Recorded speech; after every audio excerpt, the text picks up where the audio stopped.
Good morning students.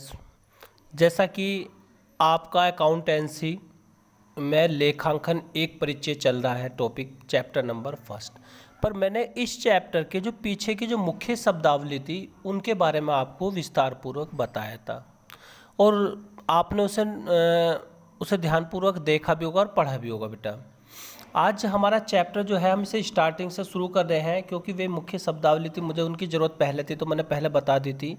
तो आज जो हमारा पहला चैप्टर है वो है लेखांकन एक परिचय।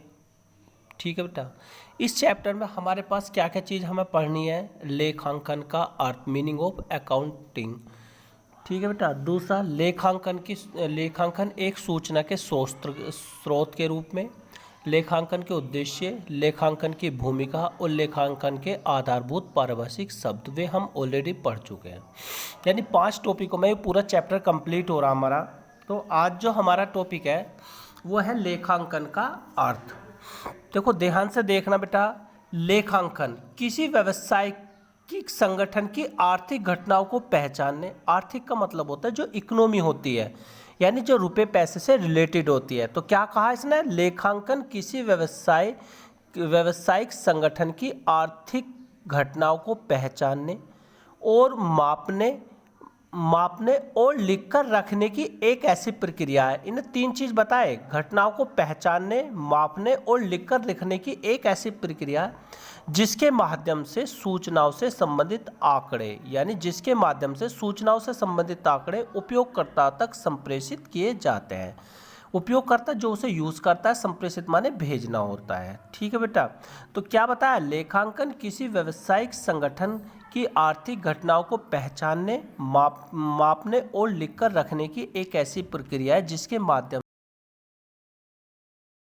से उपयोगकर्ताओं तक संप्रेषित किए जाते हैं।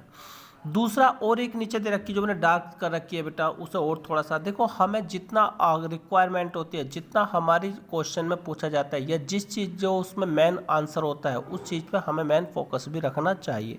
तो पहले इसमें टॉपिक क्या था, लेखांकन का अर्थ, वो हमने बता दिया बेटा।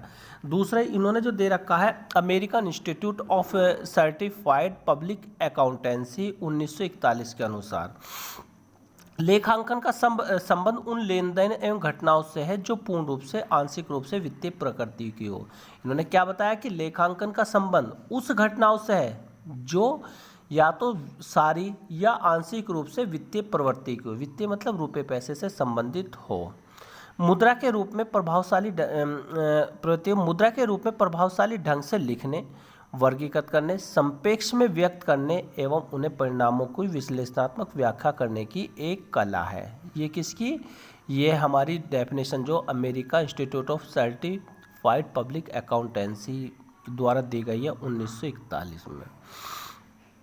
इससे अगला जो क्वेश्चन, अगले जो इसमें आ रहा है, जो डार्क किया हुआ मैंने, इससे थोड़ा सा देखना। लेखांकन आर्थिक सूचनाओं को पहचानने, देखो लो बार बार वही चीज़ आ रहा, आर्थिक, वित्तीय और ये चीज़ आ रही है। इसका मतलब है कि पैसों से रिलेटेड यानी मनी से रिलेटेड। लेखांकन आर्थिक सूचनाओं को पहचानने, मापने और संप्रेषित करने की एक कला है जिसके आधार पर आप सूचनाओं को उपयोगकर्ता या तर्कयुक्त निर्णय लेने में सक्षम होते हैं। ये इसकी 2 डेफिनेशन हो गई बेटा।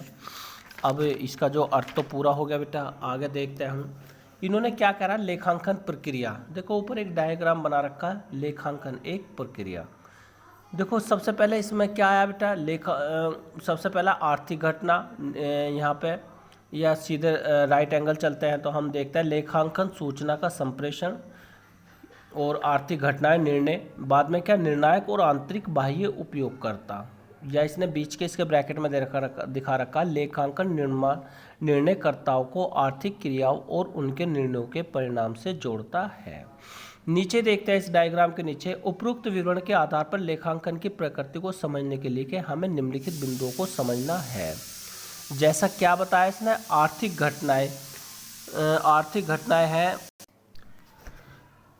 घटनाएं पहचान, मापन, अभिलेखन एवं संप्रेषण, और नेक्स्ट है इसका संगठन, और नेक्स्ट है इसका सूचनाओं से संबंधित उपयोगकर्ता। क्या बताया इन्होंने, उपरोक्त विवरण के आधार पर लेखांकन की प्रकृति को समझने के लिए निम्नलिखित बिंदुओं को समझना आवश्यक है।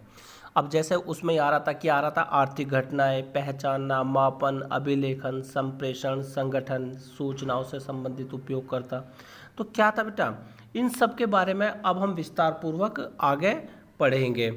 देखो अब इन्होंने बताया, सबसे पहले बताया आर्थिक घटनाएं। आर्थिक घटनाएं क्या होती हैं बेटा? आर्थिक घटनाएं होती हैं जो मनी से रिलेटेड इवेंट्स होते हैं, जो घटित होता है। जैसे इन्होंने बताया कि आर्थिक घटना से आशय है कि किसी व्यावसायिक संगठन में होने वाले आर्थिक लेन देन, यानी एक बिजनेस ऑर्गेनाइजेशन में, यानी व्यवसाय में जो हमारा पैसों का जो लेन देन होता है, लेन देन जिन्हें मुद्रा के रूप में मापा जा सकता है। जैसे माल खरीदना, जब माल खरीदे तो पैसों का आप पता ही है कि 10,000 का, 5,000 का, 2,000 का, तो मुद्रा में माप रहे हो आप। मशीनरी खरीदना, आम सी बात है कि उसका पैसे का एक मूल्य होता है, उसकी स्थापना के भी है। माल बेचना, इस प्रकार लेखांकन किसी आर्थिक घटनाओं से संबंधित लेन देनों की पहचान करता है।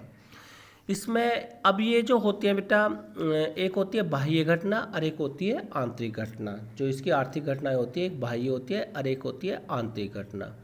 बाह्य घटना जो होती है किसी संगठन तथा किसी बाहरी व्यक्ति के माध्यम से लेन देन होते हैं। बाह्य घटना जो हम बाहर से लेन देन करते हैं उसे बाह्य घटना कहते हैं। जैसे ग्राहकों को सेवा प्रदान करना, माल का विक्रय करना, माल का क्रय करना, ये क्या है? सब बाहर की घटना है। काय से रिलेटेड? मनी से रिलेटेड।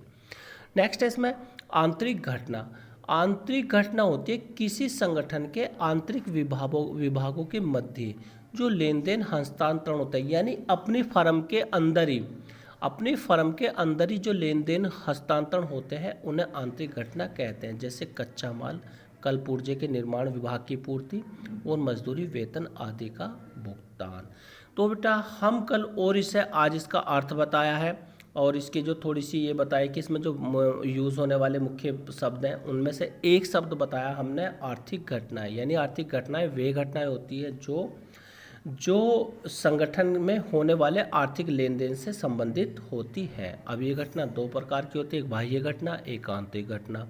बाह्य घटना वो घटना होती है जो हम बाह्य व्यक्तियों से मुद्रा के संबंध में लेन देन करते हैं। जैसे माल खरीदना, माल बेचना, पब्लिक को सेवाएं प्रदान करना। आंतरिक घटनाएं वे घटनाएं होती हैं जो अपनी फर्म के ही अंदर की जाती है। जैसे कच्चा माल, कल पुर्जे का निर्माण, विभाग की आपूर्ति, मजदूरी, वेतन का भुगतान आदि।